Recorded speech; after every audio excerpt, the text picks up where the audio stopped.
आज हम लोग क्लास 9 का विज्ञान का एक लेसन गुरुत्वाकर्षण के बारे में पढ़ेंगे। गुरुत्वाकर्षण को अंग्रेजी में ग्रेविटेशन भी कहा जाता है। गुरुत्वाकर्षण की खोज हमारे महान वैज्ञानिक न्यूटन ने की थी। आप लोग सभी जानते हैं, एक कहानी छोटी सी इसके बारे में बताई गई थी कि न्यूटन एक दिन सेब के पेड़ के नीचे बैठे हुए थे, तभी उनके माथे के ऊपर एक सेब आकर के गिरा और जिसके कारण उनको लगा कि ये सेब नीचे आखिर क्यों गिरा, ऊपर क्यों नहीं चला गया। यहीं से उसकी क्या होती है, गुरुत्वाकर्षण की खोज होती है। उन्होंने उसके पर शोध करना स्टार्ट किया और उन्होंने यह निष्कर्ष निकाला कि कोई भी वस्तु अगर ऊपर से की ओर फेंकी भी जाएगी तो वह वस्तु नीचे की ओर गिरेगी, और ऊपर से जो नीचे की ओर गिरती है इसके पीछे कोई ना कोई बल कार्य कर रहा होगा। इसी बल का नाम उन्होंने गुरुत्वाकर्षण दिया था। ठीक है, यानी कोई वस्तु अगर ऊपर से नीचे गिरा रहे हैं तब तो नीचे आएगी ही। अगर हम ऊपर भी किसी को फेंक रहे हैं तो एक सीमा के बाद क्या होगा, फिर वो नीचे आ जाती है। इसका मतलब है पृथ्वी में कोई ऐसा बल होता होगा जो बल क्या करता है, वस्तुओं को अपनी ओर आकर्षित करता है। इस बल को क्या कहा जाता है, इस बल को गुरुत्वाकर्षण बल कहा जाता है। अब इसी में लेकर के कई सारे प्रयोग भी किए गए। अब जैसे कोई आदमी क्या किया, बहुत ऊंची मंजिल पर चढ़ गया और उसने क्या किया, एक छोटा सा सामान, मान लेते हैं एक छोटा सा पत्थर और एक बड़ा पत्थर को एक साथ गिराया। क्या दोनों पत्थर एक समान समय में नीचे दूरी पर पहुंचेंगे या आगे पीछे? एक समान टाइम में क्या होगा, नीचे पहुंच जाएगा, दोनों एक साथ ही पहुंचेगा। कारण क्या है, पृथ्वी की तुलना में चाहे बहुत बड़ा पत्थर हो या बहुत छोटा पत्थर हो, दोनों का मास क्या है, एकदम नगण्य है। इसी कारण से क्या होता है, दोनों समान पहुंचता है। अब वही कोई बच्चे बोलते हैं कि सर एक कागज को उड़ाते हैं और एक आप बड़ा सा पत्थर को गिराएंगे तो पत्थर पहले पहुंचेगा, कागज बाद में पहुंचेगा। तो इसके पीछे का क्या साइंस है? तो बस साइंस इसमें भी ज़्यादा कुछ नहीं है, कागज के ऊपर हवा का प्रभाव पड़ जाता है। यही कारण है कि कागज क्या होता है, आपका देर से पहुंचता है। अगर उस पर हवा का प्रभाव ना रहे तो वह भी समान समय में पहुंचेगा। ठीक है, अब देखिए हम लोग अध्याय 7 और अध्याय 8 में वस्तुओं की गति के बारे में भी अध्ययन किया था, तब बल को गति के कारक के रूप में भी अध्ययन किया था। हमने सीखा किसी वस्तु की चाल या गति की दिशा बदलने के लिए बल की आवश्यकता होती है। आप लोग देखे होंगे, जैसे मान लेते हैं सपोज दैट कोई साइकिल से पूरा तेज गति से मेरी ओर आ रहा था, तो अब क्या होगा, अगर हम सामने से जा करके कस के पूरा पकड़ लेंगे, बल लगाएंगे, तो उसका साइकिल क्या होगा, रुक जाएगा। अगर मेरा बल थोड़ा ज़्यादा है, कम है, तो नहीं रुकेगा। अब मान लेते हैं बहुत बड़ा ट्रक आ रहा है, एकदम हाथ आड़ करके हम खड़ा हो जाएंगे कि नहीं रुको, क्या मेरा बल से ट्रक रुकेगा क्या? नहीं, ट्रक मेरे ऊपर से चढ़ के पार हो जाएगा। यानी इसका अर्थ क्या है कि कोई भी वस्तु को रोकने के लिए उससे अधिक बल की हमें आवश्यकता होती है। तो ये आपको ध्यान रखना पड़ेगा। तो किसी वस्तु की चाल या गति की दिशा बदलने के लिए हम लोग क्या करते हैं, हमें बल चाहिए। हम सदैव देखते हैं जब किसी वस्तु को ऊपर से नीचे की ओर गिराया जाता है तो वह हमेशा क्या होती है, पृथ्वी के ऊपर गिरती है। इसके अलावा हम यह भी जानते हैं कि सभी ग्रह सूर्य के चारों ओर परिक्रमा करते हैं। अब एक क्वेश्चन ये भी आता है, ग्रहों की संख्या कितनी है? ग्रहों की संख्या 8 है। बुध, शुक्र, पृथ्वी, मंगल, बृहस्पति, शनि, अरुण, वरुण, याद रह जाएगा, या यूरेनस, नेपच्यून। अरुण वरुण को हम लोग यूरेनस और नेपच्यून के नाम से भी जानते हैं। पहले आपका एक प्लूटो नाम का भी ग्रह हुआ करता था, लेकिन उसे 2006 में हटा दिया गया। एक प्रश्न आया कि सर प्लूटो को क्यों हटा दिया गया था, तो 2006 में और भी कुछ ग्रहों की खोज हुई, जैसे यूबी 313 नाम से एक ग्रह की खोज हुई थी। वह भी प्लूटो के ही साइज का था, अत्यंत दूर था। उसके कारण क्या होता, हमें बहुत सारे नियम बदलने पड़ते विज्ञान के। इसी कारण से वैज्ञानिकों ने दिमाग लगाया और प्लूटो को बोला ग्रह करके ग्रहों की श्रेणी से साइड कर दिया गया। ऐसा नहीं है कि प्लूटो अब नहीं घूम रहा, अभी भी घूम रहा है, बस उसको किताब से हटा दिया गया। बात समझ में आ गया ना?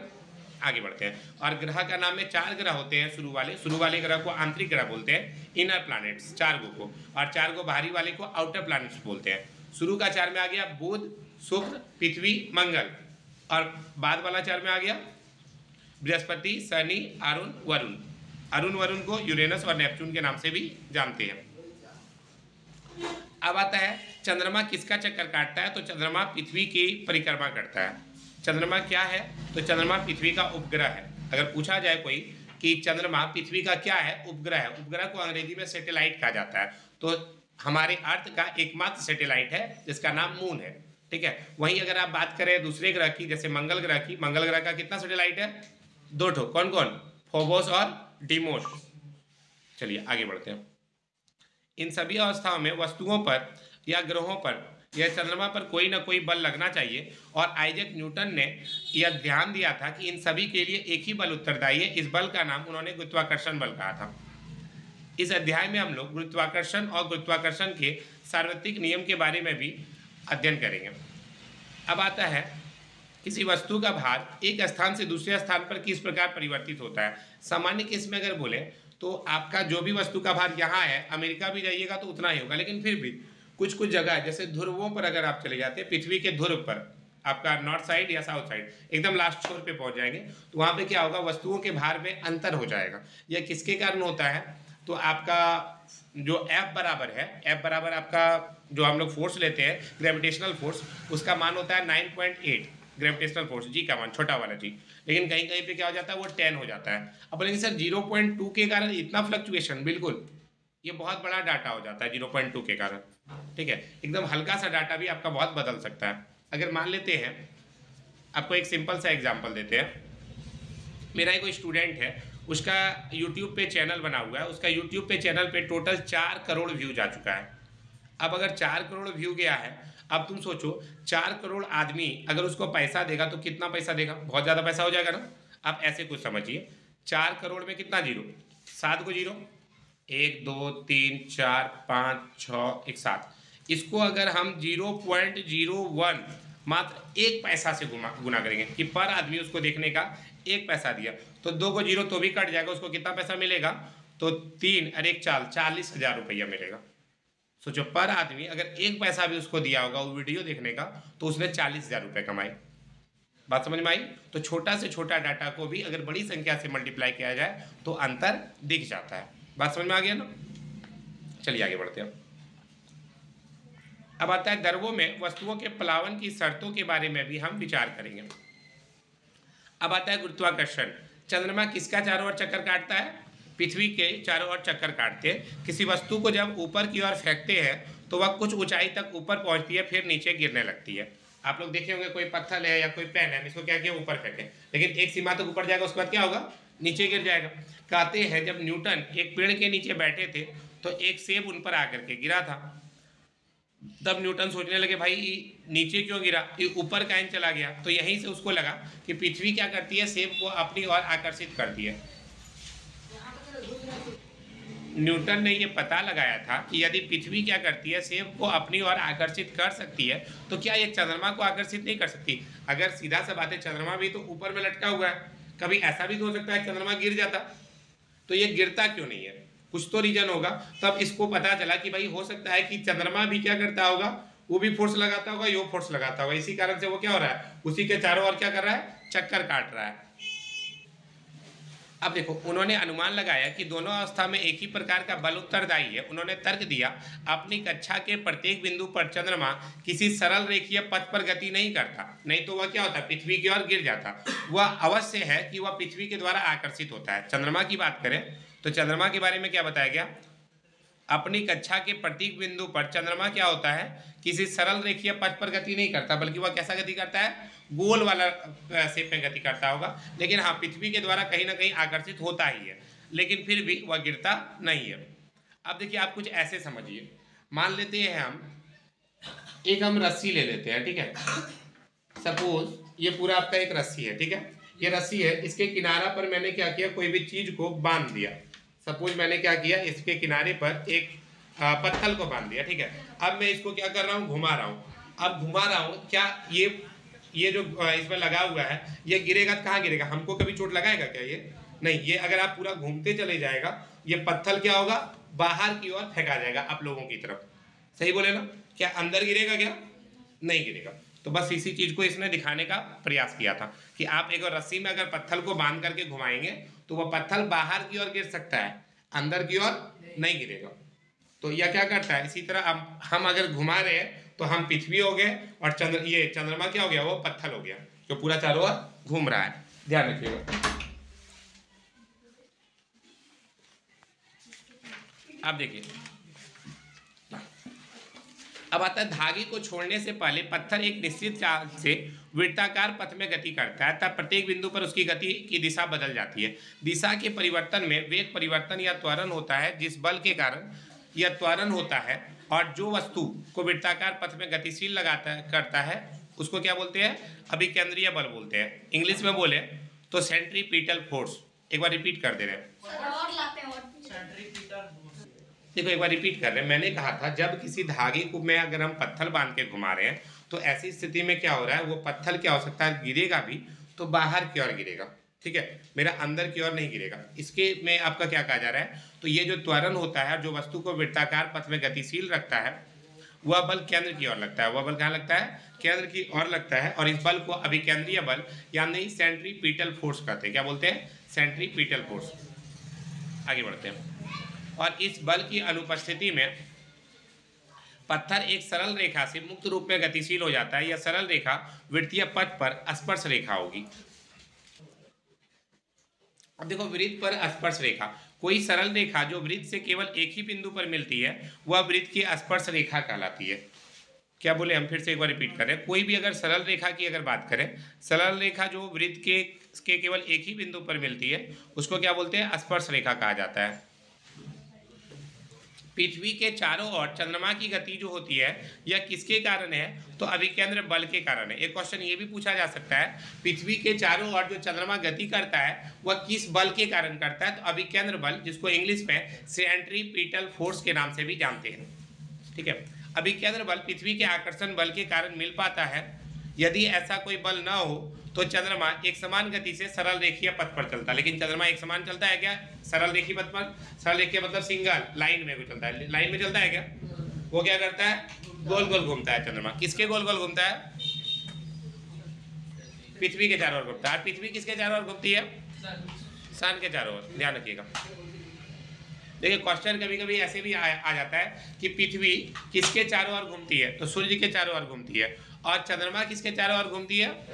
पृथ्वी के चारों ओर घूमती है। अगला आपका दिया हुआ है, यह देखा गया है कि गिरता हुआ सेब पृथ्वी की ओर आकर्षित होता है। क्या सेब भी पृथ्वी को आकर्षित करता है? हाँ, करता होगा। लेकिन कारण क्या है? सेब के पास इतना बल है क्या पृथ्वी को टालने का अपने तरफ? नहीं टाल सकता है। फलस्वरूप क्या होता है? गिर जाता है। आगे देखते हैं। अब देखो, गति का तीसरा नियम किसी को याद है? न्यूटन का गति का तीसरा नियम, the third law of the Newton. प्रत्येक क्रिया के बराबर और विपरीत प्रतिक्रिया होती है। सबको पढ़े है ना? प्रत्येक क्रिया के बराबर और विपरीत प्रतिक्रिया होती है। अगर कोई आपको एक चाटा मारता है तो आप भी उसको एक चाटा मारते हैं, एकदम बराबर, इक्वल एंड अपोजिट रिएक्शन। अगर आपसे पूछा जाए क्वेश्चन में कि, लेकिन देखो, गति का तीसरा नियम सेब पे भी लग रहा होगा। सेब भी पृथ्वी को आकर्षित कर रहा होगा, लेकिन सेब बहुत छोटा है, पृथ्वी बहुत बड़ा है। फलस्वरूप सेब को पृथ्वी के पास आना होगा, पृथ्वी सेब के पास नहीं जाएगा। अब देखो, गति के दूसरे नियम के अनुसार, देखो न्यूटन ने सिर्फ दूसरा नियम नहीं बट टोटल मिला के 3 नियम दिए थे, पहला, दूसरा और तीसरा। तो गति के दूसरे नियम के अनुसार किसी दिए हुए बल के लिए त्वरण वस्तु के द्रव्यमान के व्युत्क्रमानुपाती होता है। ये ध्यान रखिएगा। पृथ्वी की अपेक्षा सेब का द्रव्यमान नगण्य है, इसलिए हम पृथ्वी को सेब की ओर गति करते नहीं देखते। तो ये सारा हम लोग पढ़ चुके हैं। आगे बढ़ते हैं। अब आता है, हमारे सौर परिवार में सभी ग्रह सूर्य की परिक्रमा करते हैं। ये आपको पहले भी हम बता चुके हैं कि जितने भी ग्रह हैं वो क्या करते हैं? सूर्य की चारों ओर परिक्रमा करते हैं। आप पहले की भांति तर्क करके यह भी कर सकते हैं कि सूर्य और ग्रह के बीच में भी क्या होगा? तब एक बल विद्यमान है, ठीक है। न्यूटन ने निष्कर्ष निकाला केवल पृथ्वी ही सेब और चंद्रमा को आकर्षित नहीं करती, बल्कि वह प्रत्येक पिंड को क्या करती है? अपनी ओर आकर्षित करती है। तो न्यूटन ने निष्कर्ष निकाला था कि विश्व के सभी पिंड, जितना भी पिंड वर्ल्ड में है, सारा पिंड क्या करता है? एक दूसरे को आकर्षित करता है। और वस्तुओं के बीच यह आकर्षण बल क्या कहलाता है? गुरुत्वाकर्षण बल कहलाता है। अब पिंड का अगर बात करें, पिंड मतलब कोई भी ऑब्जेक्ट, अगर ये दोनों ऑब्जेक्ट यहाँ पर मेरे हाथ पर रखी हुई है इस तरह, तो ये दोनों ऑब्जेक्ट भी आपस में एक दूसरे को आकर्षित कर रहा होगा। अब बोलेंगे सर तो दोनों मिल कहाँ रहा है? तो इसके बीच का फोर्स दोनों पर बराबर लग रहा है, एकदम बराबर लग रहा है, तो आकर्षित करेगा क्या? नहीं करेगा। बात समझ में आया? तो विश्व के सभी पिंड एक दूसरे को आकर्षित करते हैं। पिंड मतलब हो गया ऑब्जेक्ट, ठीक है। आगे बढ़ते हैं। और वस्तुओं के बीच यह जो आकर्षण बल लगता है इसको हम लोग गुरुत्वाकर्षण बल कहते हैं। अब आता है गुरुत्वाकर्षण का सार्वत्रिक नियम। विश्व का प्रत्येक पिंड प्रत्येक अन्य पिंड को एक बल से आकर्षित करता है जो दोनों पिंडों के द्रव्यमान के गुणनफल के समानुपाती और उनके बीच के दूरी के वर्ग के व्युत्क्रमानुपाती होता है।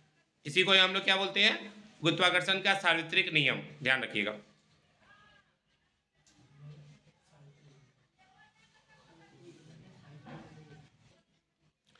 अब देखिए तो बस यहाँ पर दो ऑब्जेक्ट बनाए गए हैं और इन दोनों ऑब्जेक्ट के माध्यम से दिखाया जा रहा है, बीच में क्या है, एक दूरी है, इस दूरी को हम लोग डी भी बोल सकते हैं। ये जो दूरी है, इन दोनों दूरी को डी बोले। एक ऑब्जेक्ट ए मान लेते हैं यहाँ पर है और एक ऑब्जेक्ट आपका क्या है यहाँ पे बी है। इन दोनों के बीच में दूरी कितना है, मान लेते हैं ये दूरी कितना है, डी है।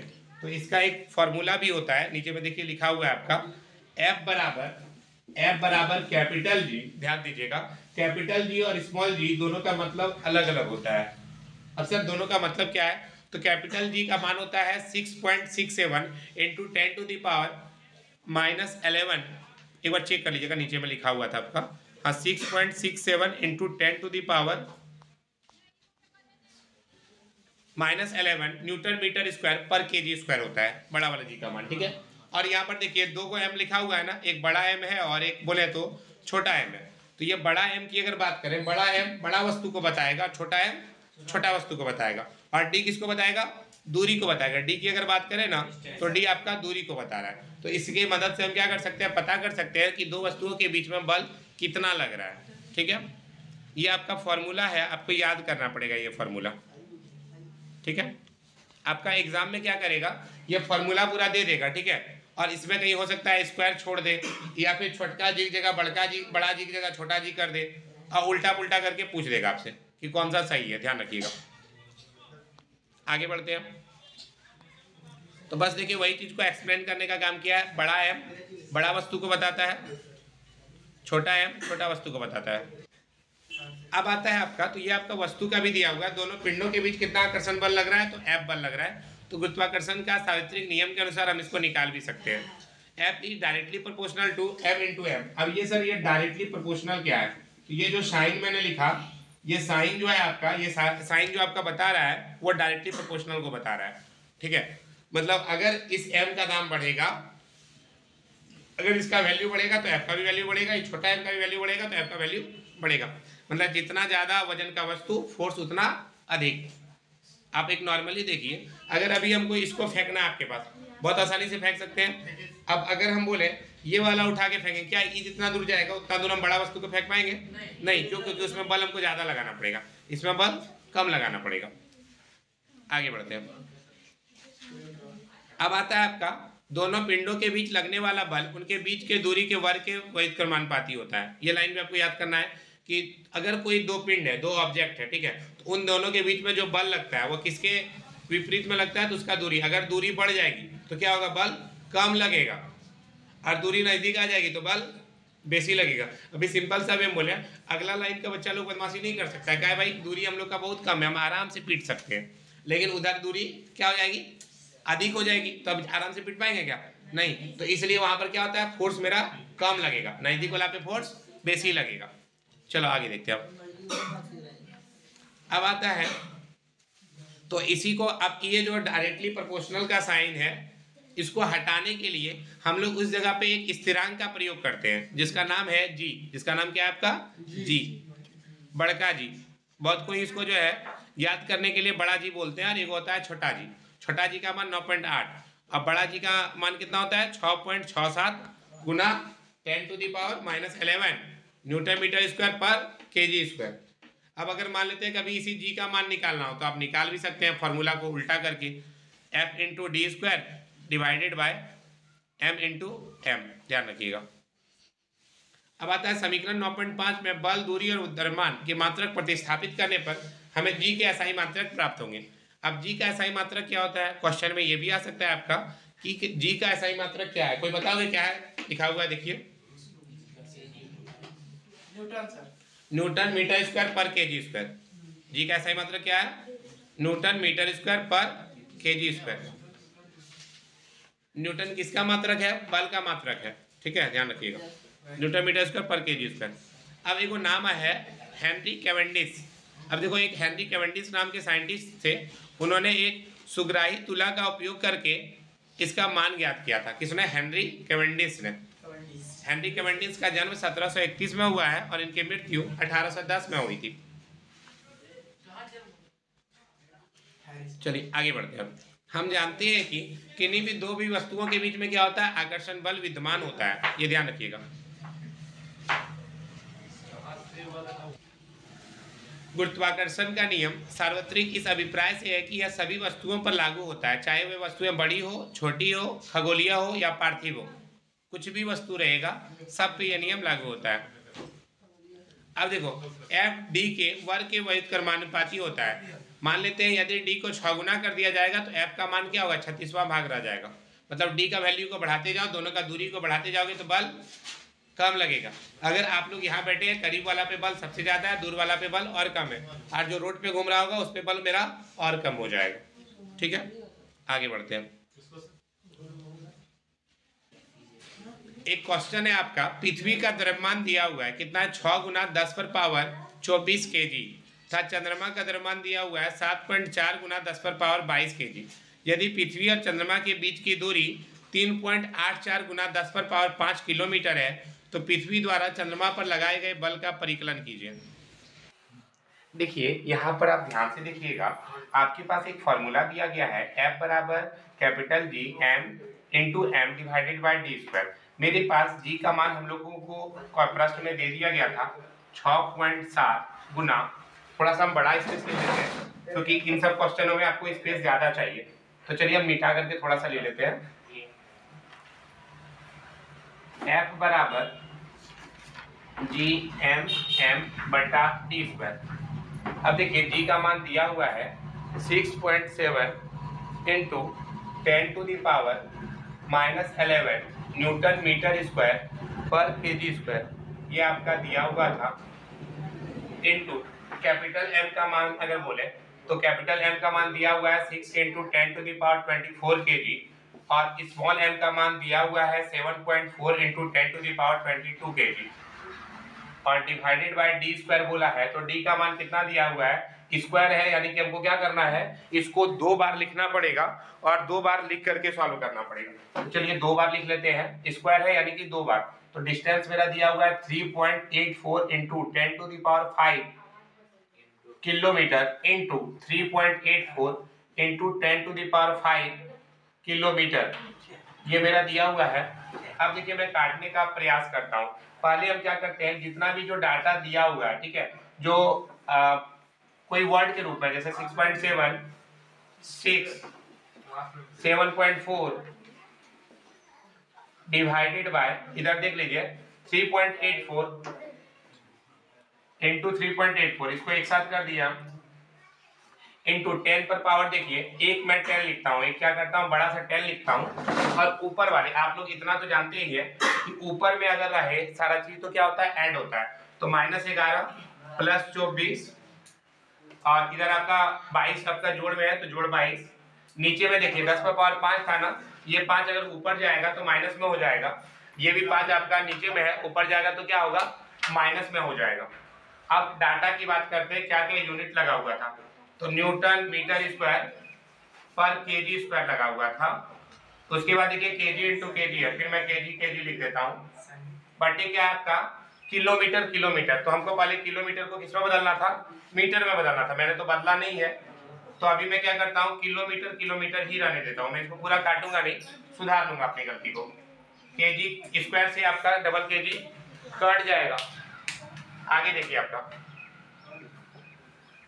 अब इसको आप पूरा डाटा को आप लोग सॉल्व कर सकते हैं, ये डाटा आप लोग खुद से सॉल्व कीजिएगा, मैं नहीं करूंगा। आप इधर देखिए, आप 10 पे पावर जो प्लस में है उसको एक साथ जोड़ लेते हैं, तो 24 और 22 हो गया आपका 46, 46 में आप देखिए 5 5 10, 10 और 11, 10 और 11 कितना हो गया 21, 46 में 21 चला जाएगा तो कितना बचेगा, 46 में अगर 21 चला गया तो आपका बचेगा 25, ठीक है। अब देखिए इधर बचा है आपका newton metre square, kilometre kilometre था ना, 1 किलोमीटर में कितना मीटर, 1000 मीटर, फिर 1 किलोमीटर में कितना मीटर, 1000 मीटर। मैंने जो ऊपर में यही सॉल्व करना था बट मैंने नहीं किया, इसलिए मैं नीचे कर रहा हूँ। अब देखिए ये मीटर से इसका स्क्वायर कट गया, ये मीटर से ये मीटर कट गया। अब फिर क्या करेंगे, फिर इसको अगला लाइन में आप लोग लिखिएगा, यहाँ पर जो गुना करके सॉल्व करके मान आएगा, ठीक है, वो मान को आप यहाँ लिखिएगा इनटू 10 टू द पावर 25। ये देखिए 3 और 3 6 को 0 है ना, ऊपर में क्या करेंगे 6 माइनस कर देंगे, और बचा क्या मेरा इधर न्यूटन खरी बचा, देखिए यूनिट भी आपका खत्म हो गया। फिर जो आपका यहाँ गुना करके मान आया था उसको यहाँ लिख लीजिएगा, इंटू 10 टू द पावर 25 में 6 गया मतलब 10 पर पावर 19 न्यूटन। ये आपका आंसर हो जाएगा।